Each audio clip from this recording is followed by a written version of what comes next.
Hello my dear students, good morning to all of you. आज के इस video में हम लोग कवर करने वाले हैं ग्रामर का केस चैप्टर का perhaps this is the third video जिसमें मैं आपको बतलाने वाला हूँ पॉजेसिव केस बनाने के रूल्स को। इसके पहले वाले वीडियोस में हम लोग बहुत सारे रूल्स को देखे हैं, सीखे हैं और बाकी जो कुछ रूल्स जो इम्पोर्टेंट हैं बच गए हैं उनको आज के इस वीडियो में मैं कवर करने वाला हूं। तो आप इस वीडियो के साथ बने रहें, देखते रहें और सीखते रहें। Thank you.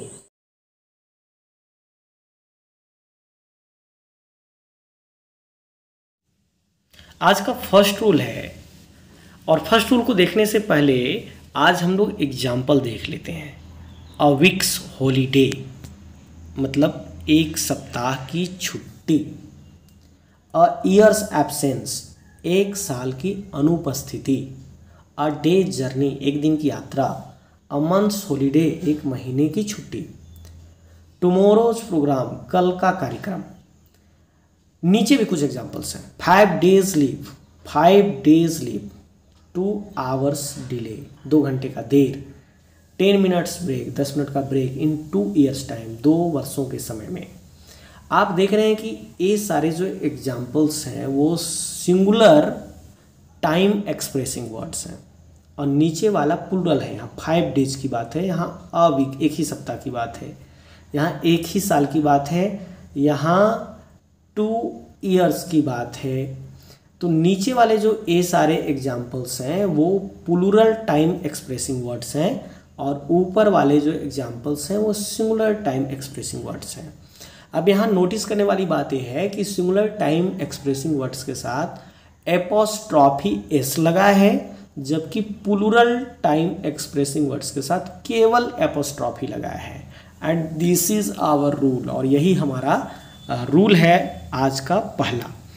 कहता है with singular time expressing words, singular time expressing words के साथ apostrophe S is used, while plural time expressing words apostrophe is used.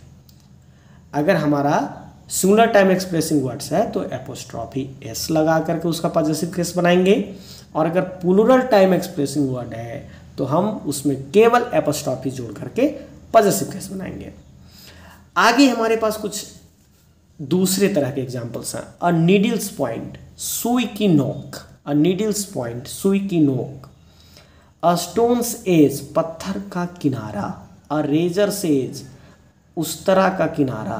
A stone's throw यानी एक पत्थर फेंकने पर जितनी दूर चली जाए उतनी दूर की दूरी के लिए कहते हैं। अ हैंड्स ब्रेथ एक हाथ की चौड़ाई। ये सारे एग्जाम्पल्स आप देख रहे हैं।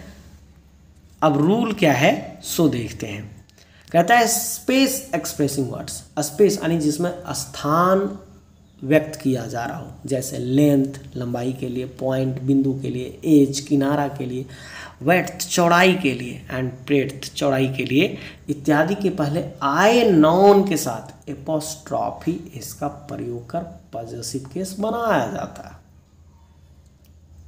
लेकिन हम ऑफ लगा करके भी इनका पॉजेसिव केस बना सकते हैं। Example the length of a boat.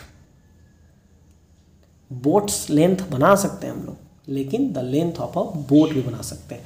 The point of a needle, the edge of a stone. इस तरह से स्पेस एक्सप्रेसिंग वर्ड्स के साथ एपोस्ट्रॉफी एस का यूज करके या फिर ऑफ का यूज करके हम पॉजेसिव केस बनाते हैं। And our another examples are father in law's health, brother in law's job. आप देख रहे हैं कि ये दोनों ही एग्जाम्पल्स में क्या है तो कंपाउंड नाउन्स हैं, फादर इन लॉ। और रूल है कि अगर कंपाउंड नाउन है तो उसके लास्ट टर्म यानी अंतिम जो शब्द आ रहा है, जैसे फादर इन लॉ में लॉ आ रहा है तो उसमें हमने एपोस्ट्रॉफी एस लगा दिया। ब्रदर इन लॉ में भी लास्ट में लॉ आ रहा है तो उसमें एपोस्ट्रॉफी लगा दिया।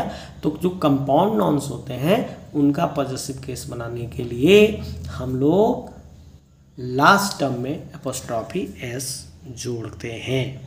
This is our rule. And next rule है कि आप देख रहे हैं एग्जाम्पल्स है, पहले एग्जाम्पल पर ही बात करते हैं and we try to understand the examples. Mr Lal and brother shop. आप देख रहे हैं 2 नाउन जुड़े हुए हैं एंड से, मिस्टर लाल है और ब्रदर है, मतलब मिस्टर लाल और उनका भाई। और लास्ट वाले जो नाउन है यानी ब्रदर है, इसमें हमने यहाँ अपोस्ट्रोफी एस लगा दिया। उसी तरह Mr Gupta and sons jewellery में हमने यहाँ सन में अपोस्ट्रोफी एस लगा दिया। लेकिन आप नीचे वाले एग्जाम्पल में देखिए यहाँ, ठीक है, मोहन्स एंड सोहन्स, यहाँ हमने दोनों में लगा दिया, मोहन में भी लगा दिया और सोहन में भी अपोस्ट्रोफी एस लगा दिया। उसी तरह यहाँ रीना एंड राधिका है, रीना में भी अपोस्ट्रोफी एस लगा दिया एंड राधिका में भी अपोस्ट्रोफी लगा दिया। तो रूल क्या है, दोनों में अंतर क्या है? यहाँ अगर हम देखें कि लाल एंड ब्रदर शॉप का मतलब हो गया कि लाल और ब्रदर यानी उनके भाई का दुकान, यानी दुकान एक ही है, मालिकाना हक दोनों का है। उसी तरह Mr Gupta and sons jewellery का मतलब है कि ज्वेलरी गहने की दुकान एक है, मिस्टर गुप्ता और उनके बेटे की उसमें अधिकार है, पोजीशन है। मोहन एंड सोहन्स हाउस का मतलब है कि मोहन एंड सोहन हो सकता है भाई हों और उनका एक ही घर की बात हो रही है। लेकिन इस सेंटेंस में आप यहाँ देख रहे हैं कि जब हम बोलेंगे मोहन्स एंड सोहन्स हाउस तो यहाँ दो घर की बात हो जाएगी, यानी मोहन के घर के भी और सोहन के घर के भी।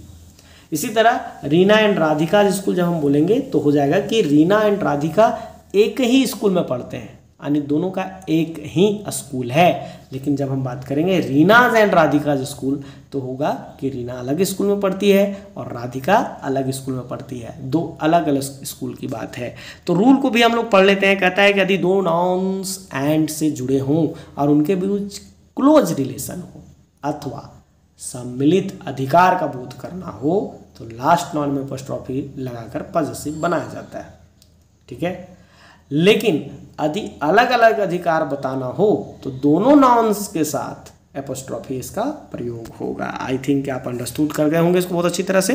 And our next example is look at this sentences. He has stolen someone's bag. यहाँ समवन्स लिखा हुआ है, सॉरी समवन्स।